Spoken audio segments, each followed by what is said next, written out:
I'm heartened by the fact that they have kind of come up with this plan to try to kind of protect us a little bit. Vancouver City Council has approved new changes to the city's biggest development plan, which will dramatically redefine the boundaries and density of downtown over the next 3 decades. And as incoming development disrupts neighborhoods along the Broadway corridor, council members have put in some new renter protections. You know, my worry, and I think everybody's worry, should be the impact of displacement of those people.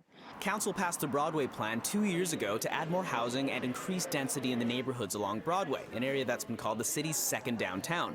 And after Thursday night's vote, even taller towers and more housing will be allowed to be built. The plan has been controversial. It has spurred protests and criticism, sometimes right on the development notice boards. But it has been hailed for having the strongest renter protections in Canada, which included rent compensation from developers and finding renters temporary homes during construction.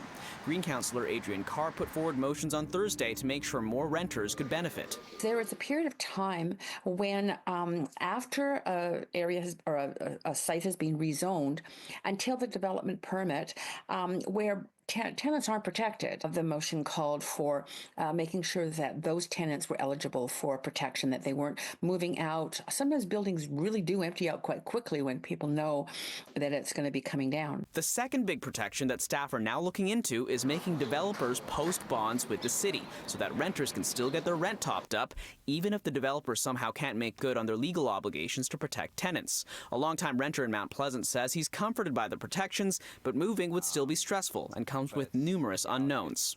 The number one thing we worry about is just for our proximity for where we work and for where all our friends are and stuff. Like if we were to have to move outside the city, even temporarily, while they kind of redevelop, that would add expense to our daily budget, our monthly budget. Those are questions still without answers, whether temporarily displaced renters will get to move to a place within Vancouver and for how long, because even though there's plenty of development in the works, there's only so many homes available at one time. You know, there definitely is a need to know what kind of units, how many and the availability of those, because my fear is the pace of development that's happening, there's going to be people left homeless. In Vancouver, Kier Juneau, City News.